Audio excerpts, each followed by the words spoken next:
Hello friends, स्वागत है आपके यूट्यूब चैनल SK स्टडी 0.1 पे। ठीक है दोस्तों, तो आज हम लोग स्टार्ट करने वाले हैं साइंस। ठीक है दोस्तों, साइंस। तो वीडियो को स्टार्ट करने से पहले आप मेरे चैनल SK स्टडी 0.1 को आप लोग सब्सक्राइब और लाइक और कमेंट जरूर कर दीजिए। ठीक है दोस्तों, तो जो मेरा साइंस का क्लास 10th का जो सब्जेक्ट से वो अम्ल क्षारक एवं लवण, चैप्टर का नाम अम्ल क्षारक एवं लवण है। ठीक है दोस्तों, इसमें से जो ऑब्जेक्टिव क्वेश्चन है दोस्तों, जो ऑब्जेक्टिव क्वेश्चन है वो VVI 50 क्वेश्चन है। ठीक है, ऑब्जेक्टिव क्वेश्चन जो है ना VVI 50 क्वेश्चन है दोस्तों।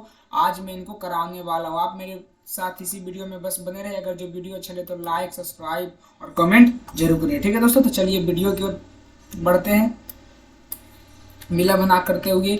चलिए, तो फर्स्ट क्वेश्चन जो है मेरा स्क्रीन पे दिखा रहा है। ठीक है, तो आपको अगर जो आता होगा तो कमेंट करिएगा। ठीक है, तो देखिए फर्स्ट क्वेश्चन को हम लोग देखने वाले हैं। तो फर्स्ट क्वेश्चन है ना कि अम्ल और भस्म आपस में अभिक्रिया कर बनाते हैं। ठीक है, अम्ल और भस्म जो होता है, अम्ल और भस्म वो अभिक्रिया कर क्या बनाते हैं, तो अभिक्रिया कर बनाएगा दोस्तों ऑप्शन है, यानी कि क्षार को मेरा आंसर सही हो जाएगा। ठीक है दोस्तों, चलिए अगले क्वेश्चन की ओर। अगला क्वेश्चन से कि इनमें से कौन क्षारीय पदार्थ है, इनमें से कौन क्षारीय पदार्थ है। तो हमें बताना दोस्तों कि क्षारीय पदार्थ कौन है, क्षारीय पदार्थ हमें बताना है। तो देखिए क्षारीय पदार्थ हो जाएगा, क्षारीय पदार्थ कड़वा लगता है। ठीक है, साथ में आपको ये भी याद रखना है कि जो क्षारीय पदार्थ होता है ना वो कैसा रहता है दोस्तों, तो वो कड़वा रहता है। ठीक है, तो इनमें से आपको बताना है कि कौन कड़वा है। तो इनमें से कौन क्षारकीय पदार्थ है, इनमें से जो क्षारकीय पदार्थ हो जाएगा वो हो जाएगा चूना। क्या हो जाएगा दोस्तों, चूना। ऐसे भी आप सिंपली देखिए कि अगर जो हम चीनी लेते तो चीनी क्या रहता है, मीठा। ये तो गलत हो जाएगा। दूध कैसा रहता है, मीठा। ये भी गलत। दही क्या, ये भी गलत, क्योंकि ये तीनों जो है ना, ये तीनों है ना दोस्तों, ये तीनों जो है ना, ये तीनों क्या होते हैं, मीठे स्वाद में होते हैं। स्वाद इनका कैसा होता है, तो मीठा होता है। कैसा होता है दोस्तों, तो मीठा होता है। ठीक है,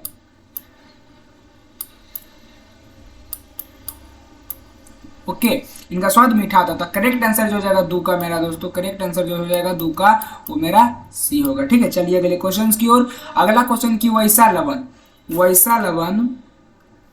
लवण जो भस्म के अपूर्ण उदासीनीकरण से बनते हैं वे हैं। तो इसमें देखिए क्वेश्चंस को ध्यान से पढ़िएगा दोस्तों, उसी में आंसर छिपा रहता है। ठीक है, तो वैसा लवण, कैसा लवण, वैसा लवण जो भस्म के अपूर्ण उदासीनीकरण से बनते हैं वे हैं। ठीक है, उदासीनीकरण से बनते हैं वे हमसे पूछ रहा है। ठीक है दोस्तों, तो हमको यही बताना है कि वैसे लवण जो भस्म के अपूर्ण उदासीनीकरण से बनते हैं वे हैं। तो वे क्या है दोस्तों, तो वे हो जाएंगे भस्मीय लवण। अगर जो भस्म से बन रहा है तो भस्मीय लवण हो जाएगा। जो भस्म से बन रहा है दोस्तों कौन सा लवण हो जाएगा, भस्मीय लवण। ठीक है, तो जो मेरा करेक्ट आंसर हो जाएगा 3 का वो हो जाएगा ए। ठीक, अगला क्वेश्चन कि वे सभी पदार्थ भस्म कहे जाते हैं जो जल में घुलकर किस प्रकार का आयन देते हैं।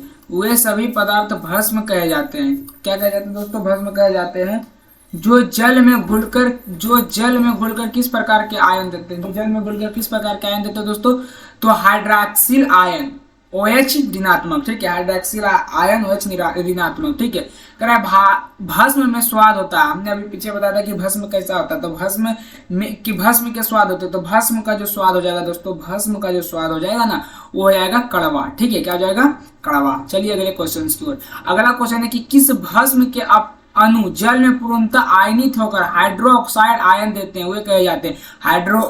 हाइड्रोक्साइड आयन देता है तो क्या कहे जाएंगे दोस्तों, तो वे सिंपल ये कि परवल भस्म कहे जाएंगे, परवल भस्म। ठीक है, करा इनमें से कौन परवल क्षारक है, इनमें भस्म पूछा था, इनमें कौन परवल क्षारक है। ठीक है, अब बताना है कि आप लोगों को क्षारक। तो सिंपली जो क्षारक हो जाएगा MgOH2, Mg ब्रैकेट OH2। ठीक है, अब चलिए अगले क्वेश्चन देखिए, ये OH2 है यानी कि MgOH2 भी हम इसको बोल सकते हैं। ठीक है, अगला क्वेश्चन है दोस्तों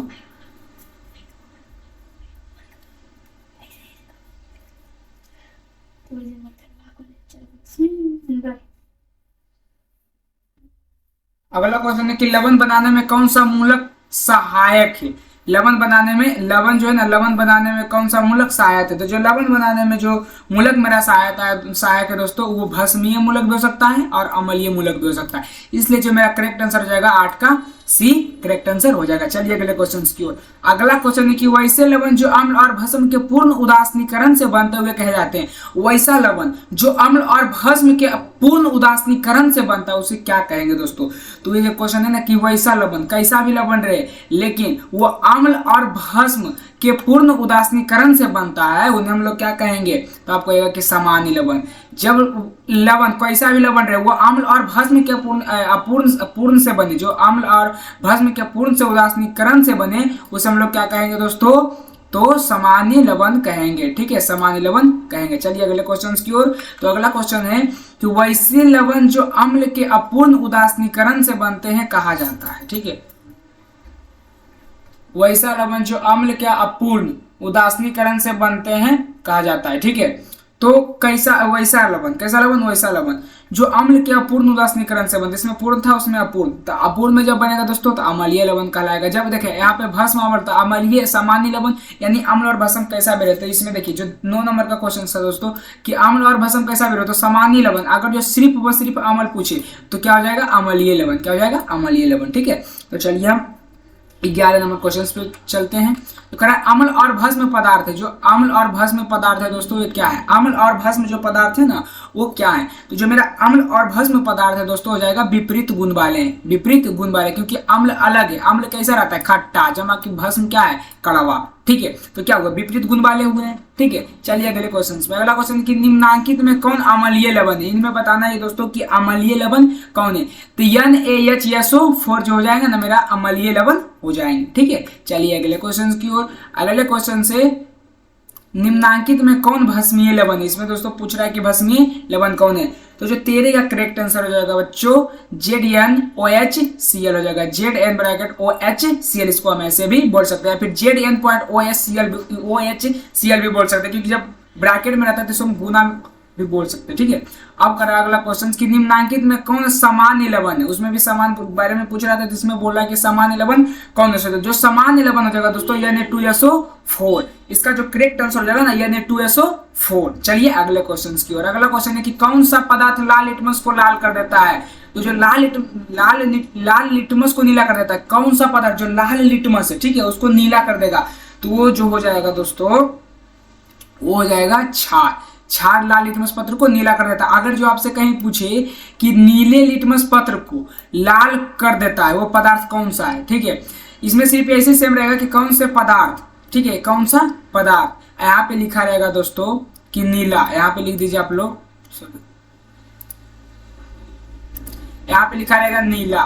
ठीक है, यहाँ पे क्या लिखा रहेगा, नीला। ओके, नीले लिटमस पत्र को यहाँ लिखा रहेगा लाल। ओके, यहाँ पे लिखा हुआ रहेगा लाल, यहाँ पे लिखा हुआ लाल। तो इसका जो कौन सा पदार्थ लाल नीला लिटमस, यहाँ पे लाल नहीं, यहाँ पे रखेगा नीला लिटमस पत्र को लाल कर देता। उल्टा इसका हुआ तो उल्टा कौन करेगा, अम्ल। ठीक है, आगे ऐसा क्वेश्चन पूछ सकता है। ठीक है,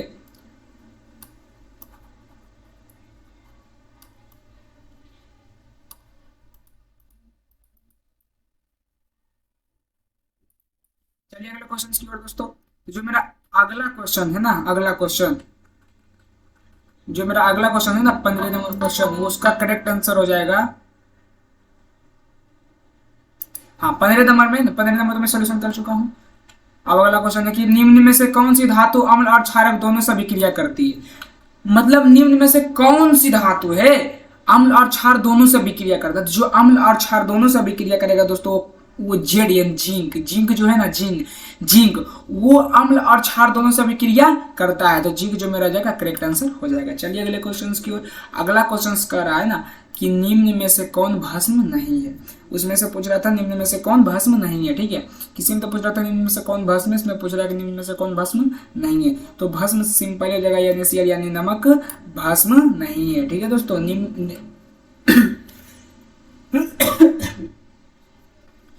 जो भस्म है ना वो भस्म NaCl यानी नमक, भस्म नहीं है। ठीक है, कारण निम्नलिखित में से pH या कौन क्षारक विलयन का मान होता है। क्षारक जो विलयन होता है वो देखिए आप लोग को बता देते हैं दोस्तों।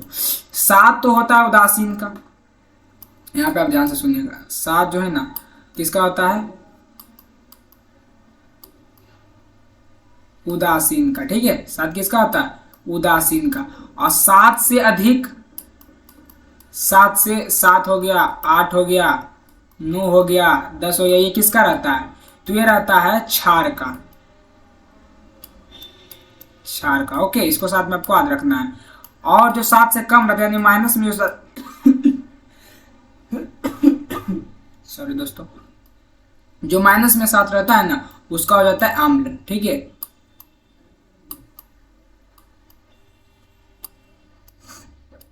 का अम्ल, साथ में आपको इसको याद रखना है। ठीक है, इसमें पूछ रहा है कि पीएच का कौन सा क्षारक विलयन का मान देता है, यानी क्षारक। तो क्षार कौन है? 7, 8, 9 यानी 7 से अधिक। तो ऑप्शन ये दो गलत हो जाएगा। 7 तो मेरा उदासीन होता है, ये भी गलत हो सकता है। छोटी है तो ये भी मेरा क्या जाएगा दोस्तों? गलत।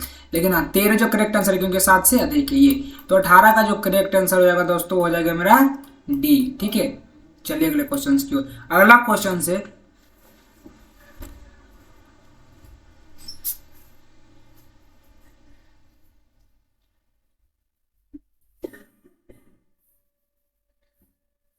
जो मेरा अगला क्वेश्चन है दोस्तों, कहना है निम्न में से कौन परवल भस्म, इसमें परवल भस्म पूछ रहा है।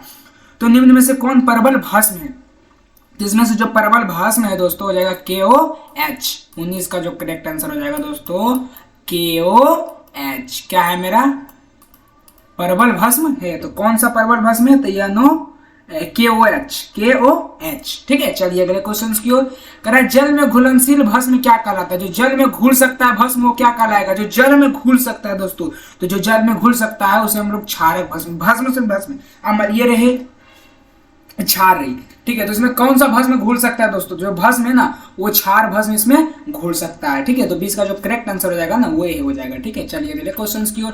अगला क्वेश्चन है कि वे पदार्थ जिनके स्वाद खट्टे होते हैं और नीले लिटमस में के घोल को लाल बना देते हैं कहा जाता है। देखिए सेम क्वेश्चन है। देखिए हम अभी पीछे भी बताए थे, फर्स्ट कितना नंबर 3, 4, 5 जैसे क्वेश्चन का नंबर था, उसमें करा था कि जो वह पदार्थ बताइए जो लाल लिटमस पत्र को नीला कर देते हैं। इसमें क्या कर रहा है कि जो स्वाद में खट्टा होता है, खट्टा कौन सा होता है दोस्तों? अम्लीय। यहाँ तो इसका आंसर अभी मिल चुका है। फिर कह रहा नीले लिटमस के घोल को लाल बना देते तो क्या हो जाएगा? अम्ल। ये सर एक मिनट, ये तो गलत हो जाएगा। लवण भी, लवण खाने खट्टा रहता नहीं, क्षारक भी खट्टा रहता तो कड़वा रहता। ठीक है, तो ये तीनों जो है ना ये गलत हो जाएगा और ये मेरा 21 का सी, क्योंकि ये खट्टा भी रहता है। ठीक है दोस्तों, ये क्या रहता है? खट्टा। ये खट्टा भी रहता है। उसके बाद प्लस ये नीली लिटमस पत्र को क्या कर देता है? ये नीले लिटमस पत्र को दोस्तों, ये नीली लिटमस पत्र को क्या कर देता है? लाल कर देता है। ठीक है, नीले लिटमस पत्र को क्या कर देता है? लाल। ठीक है, जैसे कि आप लोग को अभी बता रहे हैं, ये नीले लिटमस पत्र को क्या कर देता है?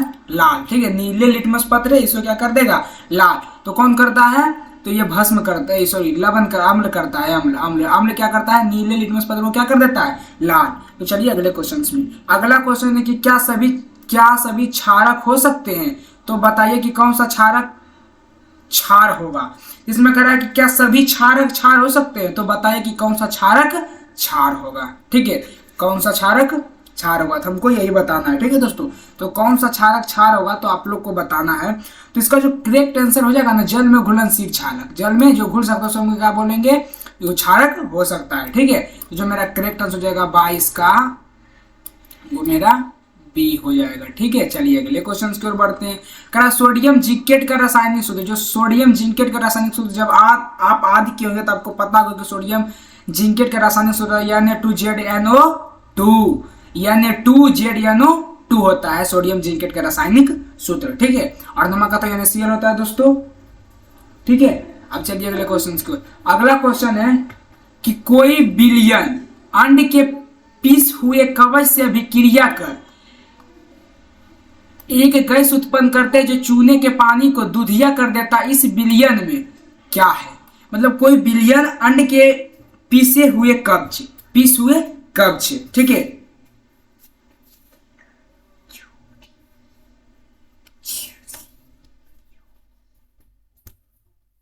पीस हुए कवच। ठीक है दोस्तों, पीस हुए कवच। तो अभिक्रिया कर एक गैस उत्पन्न करता है। ये अभिक्रिया करके क्या करता है? एक एक गैस उत्पन्न करता है, चूने के पानी को दूधिया कर देता है, तो इस विलयन को क्या कहेंगे? तो इस विलयन को हम सिंपल कहेंगे दोस्तों कि HCl। HCl। अगर दांतों का क्षय कब प्रारंभ हो सकता है? देखिए आप लोग पढ़ेंगे कि दांतों का क्षय कब प्रारंभ होता है, तो मुंह के पीएच का मान 5.5 से जब कम होगा तब। ठीक है, अब देखिए अगला क्वेश्चन है कि अधिक संख्या में H धनात्मक आयन उत्पन्न करने वाला अम्ल को क्या कहेंगे? ठीक है, अधिक संख्या में H जो धनात्मक होता है ना, आयन उत्पन्न करने वाले अम्ल को क्या कहेंगे दोस्तों? तो हो जाएगा परवल अम्ल जो होता है ना, H प्लस यानी H धनात्मक उत्पन्न करता है। अगला क्वेश्चन है कि कम संख्या में H प्लस आयन उत्पन्न करने वाला अम्ल को क्या कहते हैं? देखिए इसमें था अधिक संख्या में H, तो इसमें था परमल अम्ल। तो परवल का जस्ट उल्टा कर दीजिए, क्योंकि वहां अधिक था यहाँ कम, तो कम उसमें अधिक था तो परवल है, जब कम हो जाएगा तो क्या हो जाएगा? दुर्बल। क्या हो जाएगा दोस्तों? दुर्बल। 27 का जो करेक्ट आंसर हो जाएगा मेरा बी हो जाएगा। ठीक है, चलिए अगले क्वेश्चन की ओर बढ़ते हैं। देखिए जो अगला क्वेश्चन से मेरा करा कि अपच, ठीक है, पूछ रहा है हमसे दोस्तों अपच की स्थिति में उदर अत्यधिक मात्रा में अम्ल उत्पन्न करता है। अपच यानी जो पचता उचता है ना, उसी के अत्यधिक मात्रा में अम्ल उत्पन्न यानी खट्टा उत्पन्न होता है, जिससे कि उदर यानी पेट में दर्द एवं जलन उत्पन्न होता है। पेट में दर्द एवं जलन उत्पन्न होता है। तो इसका उपचार किस दुर्बल क्षारक से किया जाता है? इसका जो उपचार है ना, किस दुर्बल क्षारक से किया जाता है? तो जब ऐसा समस्या आएगा तो कौन सा? तो MgOH2 उसको हम लोग क्षारक उसको पिलाएंगे। ठीक है, चलिए अगले क्वेश्चन में। करा सोडियम हाइड्रोक्साइड का पीएच मान कितना होता है? जो सोडियम हाइड्रोक्साइड का जो पीएच मान होगा वो कितना हो जाएगा दोस्तों? वो हो जाएगा मेरा 14। ठीक है, सोडियम हाइड्रोक्साइड का पीएच मान लगभग कितना हो सकता है? 14। ठीक है, अगला क्वेश्चन से कि जठर रस का पीएच मान लगभग कितना होता है? जठर रस होता है, ठीक है, उसका जो पीएच मान होता है ना वो 1.2 है। ठीक है, 1.2। अगला क्वेश्चन है कि 1 बिलियन पीएच पेपर को लाल बना देता है, तो बिलियन का पीएच निम्न में से कौन सा हो सकता है? एक देखिए कनेक्ट करते हैं जो 1 बिलियन पीएच पेपर को लाल बना देता है। ठीक है, 1 बिलियन पीएच पेपर को लाल बना देता है। ठीक है, अब बिलियन का पीएच निम्न में से कौन हो सकता है? जो बिलियन का पीएच है निम्न में से कौन हो सकता है? देखिए हम क्वेश्चंस देखिए अभी पीछे हम लोग डील किए थे।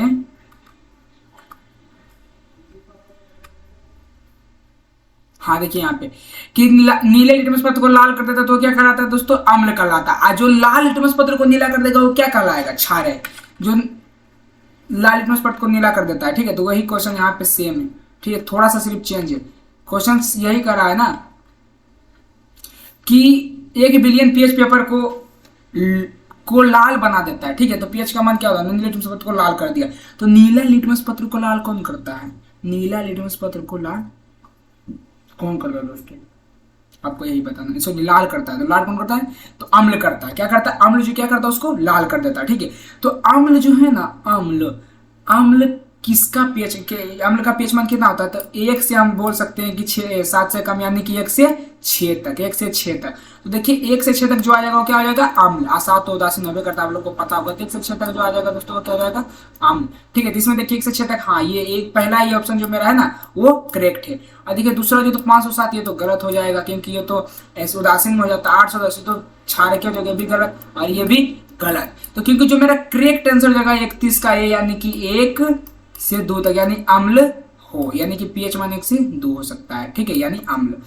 अब कह रहा है कि ताजे दूध का पीएच 6 होता है, तो दही बन जाने पर इसका पीएच में क्या परिवर्तित हो जाएगा? घटेगा, बढ़ेगा, पर अपरिवर्तित रहेगा, बहुत ज्यादा बढ़ जाएगा। ठीक है, तो देखिए कह रहा ताजा दूध, जब हम ताजा दूध लेते हैं तो उसका पीएच मान जो होता है ना 6 रहता है। 6 आपको क्या रहा है? 6 का जो ये दूध है दोस्तों,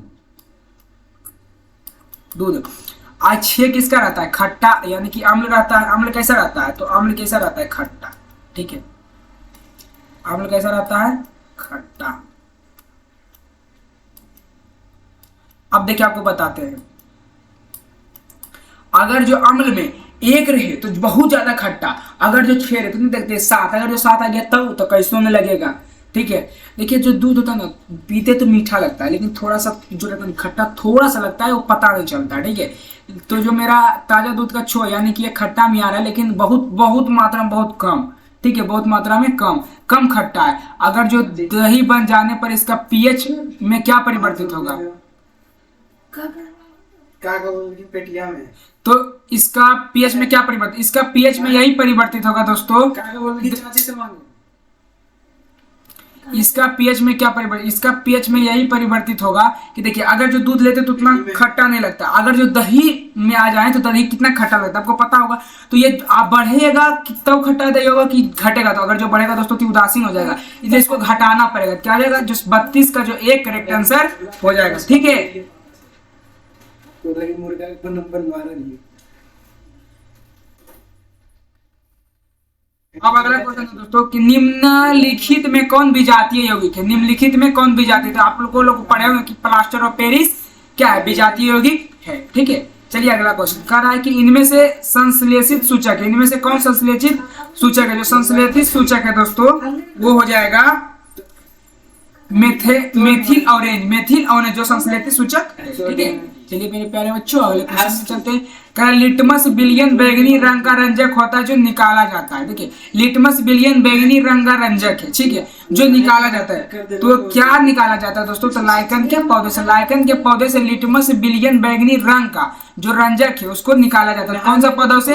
तो लाइकन के पौधे से। ठीक है, चलिए अगले क्वेश्चन की ओर बढ़ते हैं। अगला क्वेश्चन में कि अम्ल वे पदार्थ है जो जल में घुल कर, सब यहाँ पे घ यहाँ पे घू होना चाहिए। ठीक है, यहाँ पे घुल कर देते हैं। तो अम्ल वे पदार्थ जल में घुलकर क्या बनाते हैं दोस्तों? तो जो जल में घुलकर ये बनाते हैं कि हाइड्रोजन आयन यानी कि धनात्मक हाइड्रोजन आयन यानी कि H+ धनात्मक, H धनात्मक बोल सकते हैं। अगर जो प्लस में रहेगा पावर में तो H पावर धनात्मक। ठीक है, यदि H+ भी हम इसको बोल सकते हैं।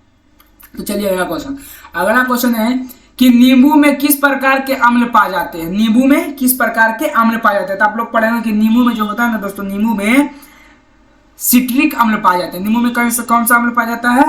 सिट्रिक अम्ल पाए जाते हैं। ठीक है, सिट्रिक अम्ल। अब कह रहे हैं कि निम्न में से कौन अकार्बनिक अम्ल है? निम्न में से कौन अकार्बनिक अम्ल है? तो जो अकार्बनिक अम्ल हो जाएगा ना, इसमें से ये भी अकार्बनिक अम्ल, ये भी अकार्बनिक अम्ल और ये भी अकार्बनिक अम्ल है। जो मेरा ऑप्शन डी यानी कि ये सभी अकार्बनिक अम्ल हैं। तो जो 38 का जो करेक्ट आंसर हो जाएगा दोस्तों क्या हो जाएगा? डी हो जाएगा। ठीक है, चलिए अगले क्वेश्चन की ओर। अगला क्वेश्चन है कि टार्ट्रिक अम्ल किस प्रकार का अम्ल है? जो टार्ट्रिक अम्ल है ना दोस्तों, ये किस प्रकार का अम्ल है? तो ये भी हो जाएगा कार्बनिक अम्ल। अकार्बनिक नहीं, कार्बनिक अम्ल हो जाएगा। क्या हो जाएगा? कार्बनिक अम्ल। ठीक है, अगला क्वेश्चन है कि जिस अम्ल के जलीय विलयन में पर्याप्त हाइड्रोनियम आयन H2O होता है वे कहलाते हैं H2O। ठीक है, जिस अम्ल के जलीय विलयन में पर्याप्त हाइड्रोनियम आयन H2O होता है वो क्या कहलाएंगे दोस्तों?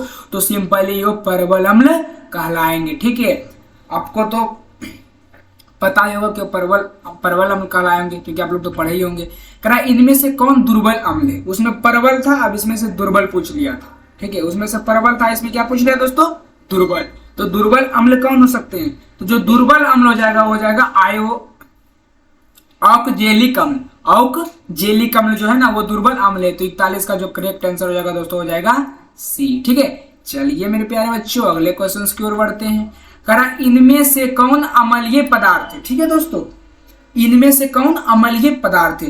तो जो अम्लीय कैसा रहता है? अम्लीय खट्टा रहता है। तो नारंगी क्या है? नारंगी का रस क्या होता है? खट्टा होता है। सिंपली मेरा फर्स्ट नंबर में फर्स्ट ऑप्शन में मेरा करेक्ट आंसर हो गया।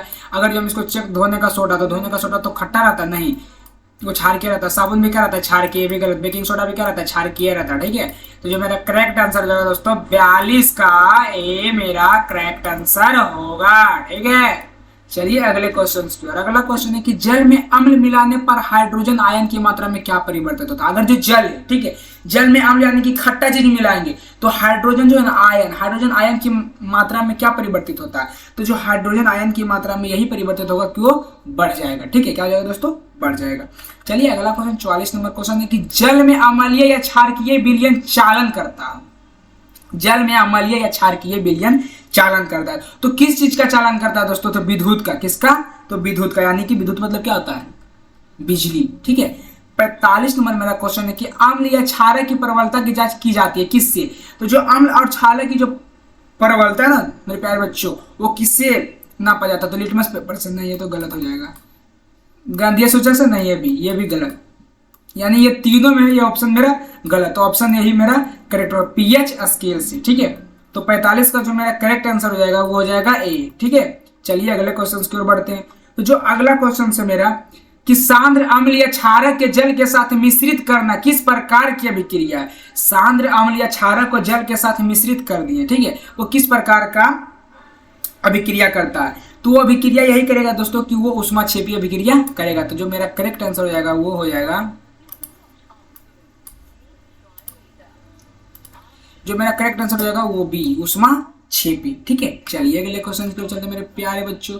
कह रहा किस अम्ल की धातु के साथ किसी अम्ल की धातु के साथ अभिक्रिया के फलस्वरूप कौन सी गैस बनती है? किसी अम्ल की धातु है, ठीक है, उसके साथ अभिक्रिया कर लिया तो फलस्वरूप कौन सी गैस बनेगा? तो जो गैस बनेगा दोस्तों हो जाएगा हाइड्रोजन गैस, हाइड्रोजन गैस। तो जो मेरा करेक्ट आंसर हो जाएगा वो हो जाएगा सी।